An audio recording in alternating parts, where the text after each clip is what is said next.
everybody, welcome back. I'm so glad you could make it. If you're new here, my name is Renata. Welcome. I'm glad you could make it also. Today's video is going to be about what happens when you go away for 3 weeks and you don't ask anyone to help take care of your houseplants.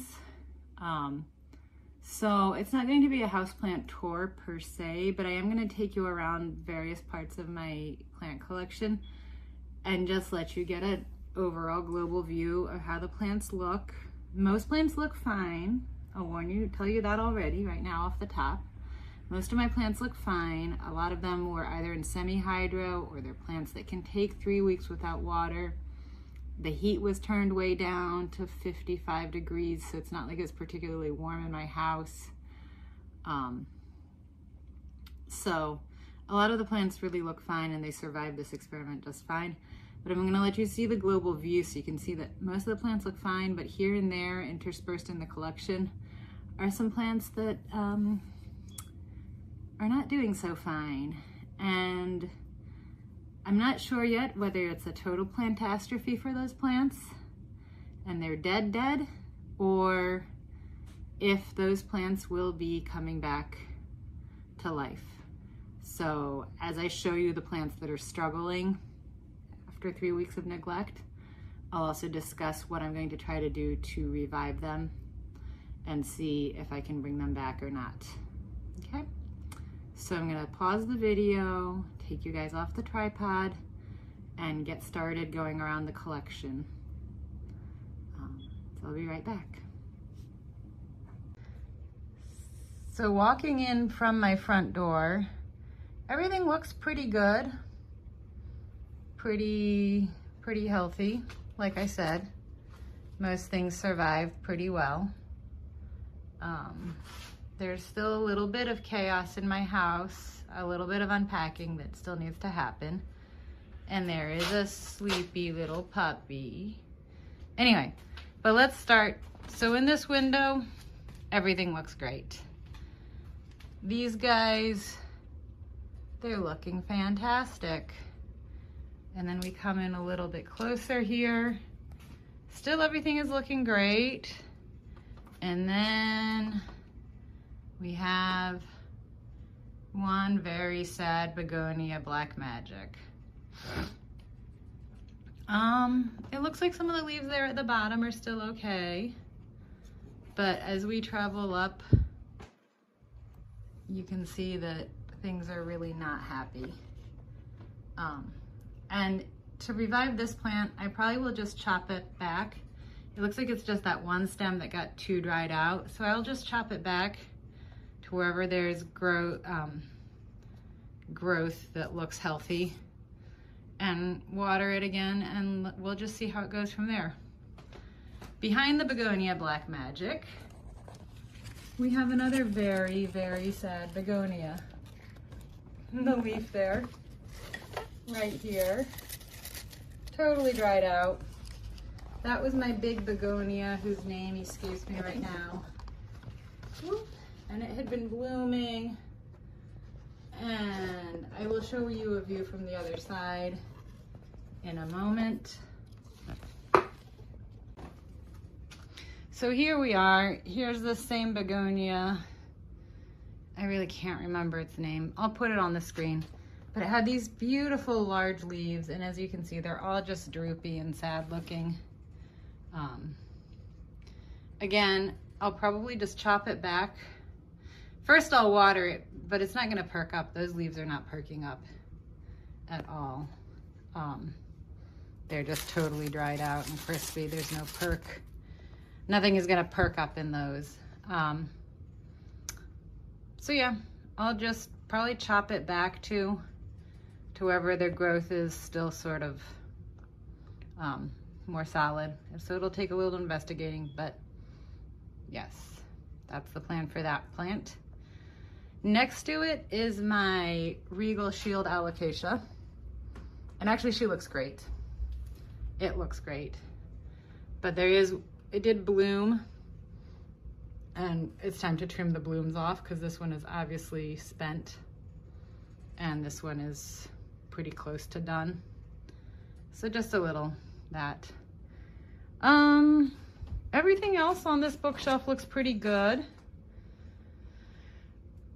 So yeah, pretty happy with everything. Even my alocasias, mostly because they're all in semi-hydro, survived really well. Then if we move down to this little plant stand / end table that I have, you can see that my Frydek, my alocasia Frydek here, is not looking great. But I think that was because it was attacked by spider mites, and I treated it right before I left. And I treated it twice before I left, so I think it's just spider mite damage that's causing these leaves to flop over, and not a lack of water, because again, it was in semi-hydro, so it should be okay. That little variegated black velvet alocasia is looking a little bit sad, but again, I think it's fine. It just needs watering and it'll perk back up. Anyway, everything else here looks good. This guy looks as good as ever. All that damage is damage from the puppy dog running through this little gap here, and not neglect for the past 3 weeks. Everything here looks good. So we're gonna keep on spinning around. See some more. Ooh, sorry, it's hard to spin around on your knees and then get off your knees. These plants all look good. My night blooming cereus, my tractor plant, the peperomia there that's hidden by the tractor plant leaf. Everything looks good over here. Right, this philodendron is looking great. This alocasia, again, name escapes me, is doing great. And then we come over here to these marantas. And the lemon lime is looking beautiful. So is the cat's food. You don't need to see the cat food bowl. It's up here to keep it away from the dog, not because I like having the cat's food on my desk. But my Maranta cat's whisker is very dry. I am going to try to see what happens if I water it, if some of these leaves can still perk up. I'm probably gonna have to chop it back pretty majorly and probably cover it with a plastic bag and let it just create its own little humid environment so it can grow back maybe. But that's kind of my plan for that, for the cat's whisker Maranta. So hopefully it will come back because it's one I really like and one that I had to get off of Facebook Marketplace. It wasn't Marketplace actually, it was just a Facebook group for plant people. Yeah. So I'm gonna pause you again and move you over to another side of the house, show you some more plants. Here we have my jumbo tall bookshelf. And this pothos here, I don't know if it's floppy because it's floppy, or if it's floppy because it's a little bit dehydrated. I think it's kind of a mix of the two. Floppy because it's floppy and floppy because it's a little dehydrated. But pothos are tough and they can take it. My Cebu Blue obviously has one yellowing leaf on it, but the rest looks fine. That pothos, the Pearls and Jade or Enjoy, I'm not sure which, looks great. My Micans looks great. Everything looks great. The Rhaphidophora tetrasperma is doing wonders on the wall there where I moved it. Woo! My arm is getting shaky. These guys are all looking wonderful. This guy's looking fantastic. And then we get down here to this Maranta, and from here it looks great. But, woo! look at all those dead leaves there, and look at that curling on this leaf here. This is not a happy plant. This is a plant that just needs some water though. It'll perk right back up. I'm gonna prune off those dried out leaves and water it, it'll be fine. Oh, and there's a Bertie boy again. He wants to get in my lap. Whoa. So now we're in the kitchen. Everything here looks fine. My 2 monsteras look fine. The marble queen pothos needs a little bit of water. She's a little sad. It's got, I hate how I say she. It's got some yellowing leaves on it, but it'll be fine. It's a pothos. It's also tough as nails. The monsteras are tough. I was rooting some mint down here. I now am no longer rooting mint, but that's okay. Everything else here is fine. This was some Tradescantia and some string of hearts that I was rooting. And that's a tea steeper. That's the shape of a cat, but there's little cat butts in the air. All right, anyway, sorry, total random aside. That's the string of hearts are looking a little bit sad. Everything, the water in this glass dried out, but everything else, the Tradescantia is looking okay, so we're gonna hope that it's okay. And then the monstera is looking great, and then we move over here. My silver band Maranta, again, looks like it needs some water. It's not as tragic as the cat whisker, but it does look like it would take a good drink. And now we're gonna go into my bedroom and see some really sad looking stuff and some really happy looking stuff too. So honestly, most things in my bedroom look great, like the Monstera Peru, the Burtonii, these guys. This one, the Rick Rack cactus, it's looking great. It just needs a repot desperately. Look at that. It's leaning way over. So that's on my list of things to do soon, is repot that Rick Rack cactus. This, pretty exciting. This flapjack looks like it might bloom. Look at that. I don't know, I've never seen growth like that on a flapjack, so I assume that's gonna be a flower. I don't know if the flapjack is super unhappy or if it's super duper happy. I've never seen it flower before. If anyone knows if flapjacks flower when they're unhappy or happy, let me know. It is a very large flapjack. I have had it for a while, so it may just be that it's old enough to bloom. It may be that it's unhappy. So now we get to the really sad stuff. My poor, beautiful bird's nest fern that was already struggling a little bit from getting underwatered is really, really unhappy with me. Like, the color is off. The color is coming out fine here, but it's a dull silvery color. You can see how it's kind of dull and silvery there and not a nice bright green color. It desperately needs water. And without even opening my cabinet up, I'm gonna show you what's in my cabinet.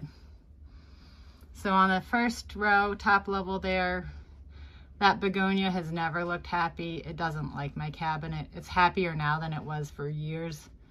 I finally got warmer lights that give off more energy. And so it's warmer in my cabinet, which the begonia is enjoying.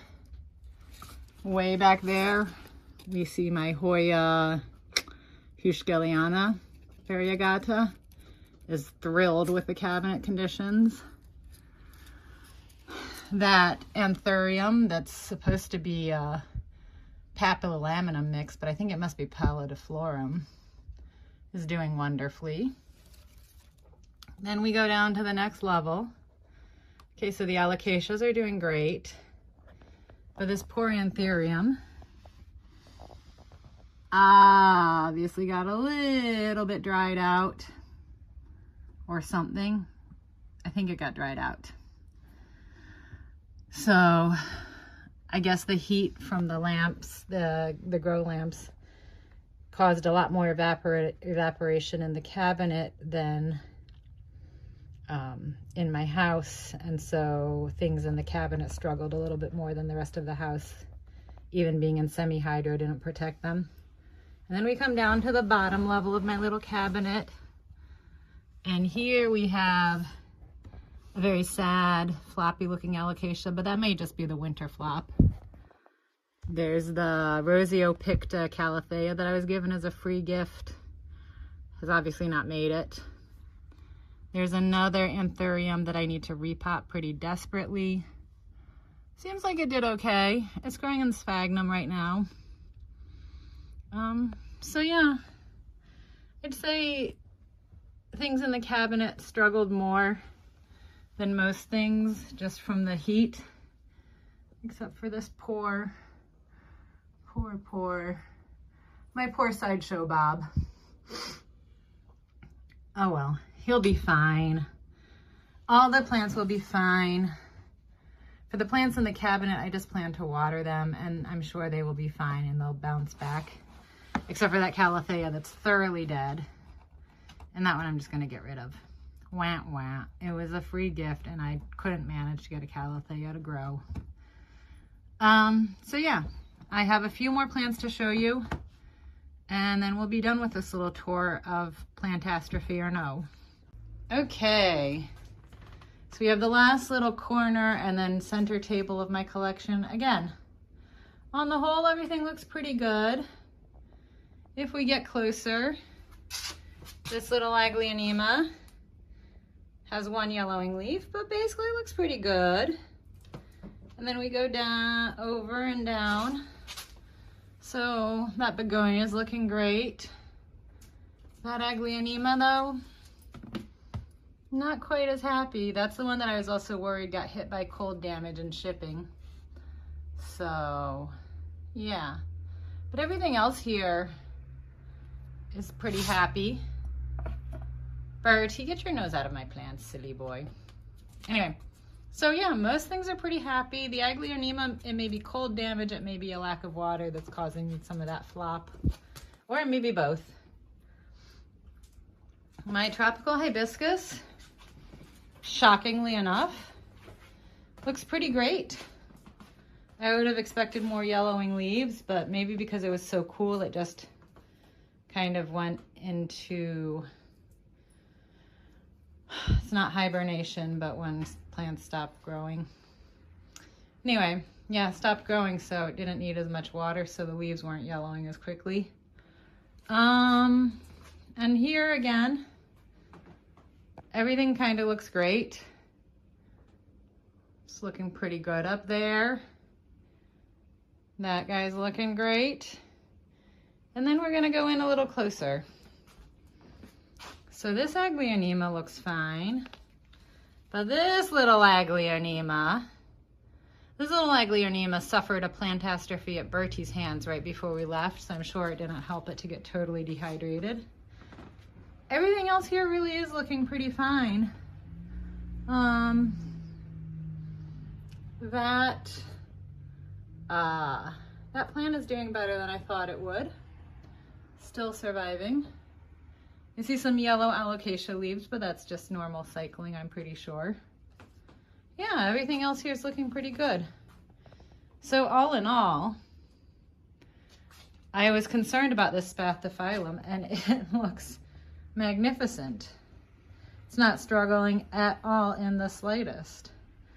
So I'd say all in all, taking 3 weeks off to enjoy my vacation and not having someone take care of my plants worked out pretty well in the end. So yeah, that's today's video. Like I said, all in all, most of my plants look great. They did really well for 3 weeks without anyone caring for them.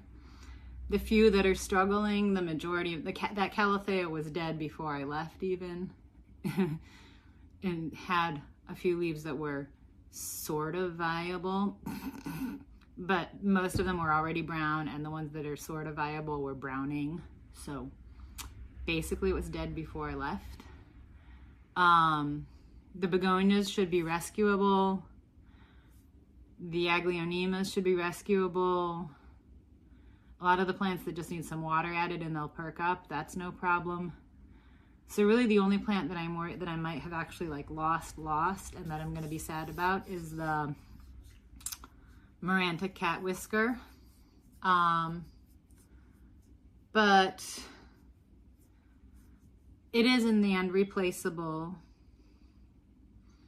And so yeah, that's how it goes. And I didn't have to worry about telling someone how to take care of all of my plants for 3 weeks while I was gone. And I was quite stressed about my plants for a lot of the time that I was gone, especially when my vacation got extended by a week. I was only supposed to be gone for 2 weeks at first, but then it got extended by a 3rd week. And I did start to get very stressed out about my plants when that extension happened. But at some point I realized that they're just plants. I can replace them. I have lots of them. If I don't have 1 or 2 in my collection for the time being, I don't have 1 or 2 in my collection for the time being.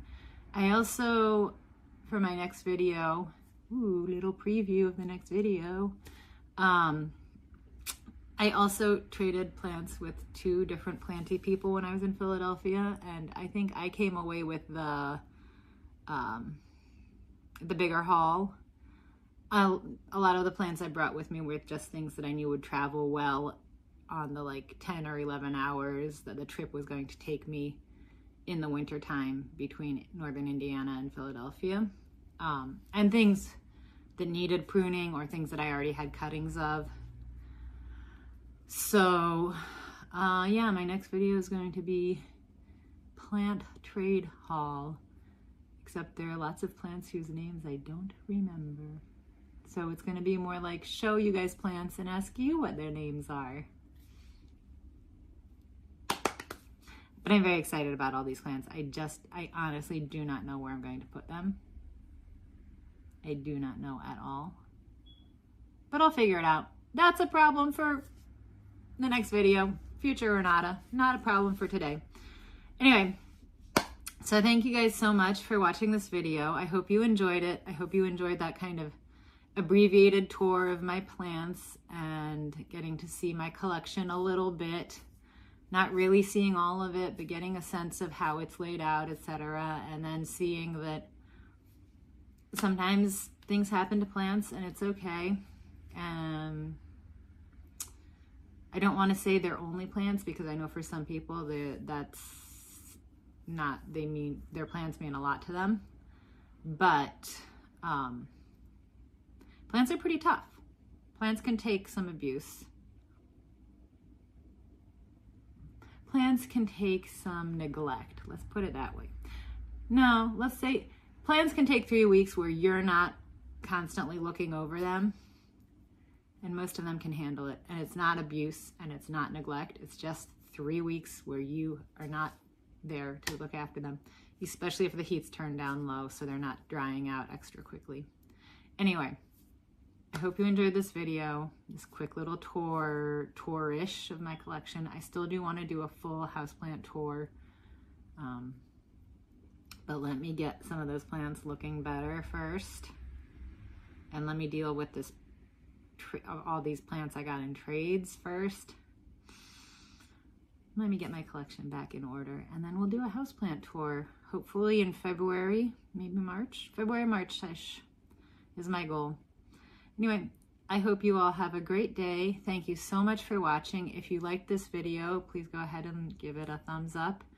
If you like my content, please subscribe, and I will see you in the next video. Bye.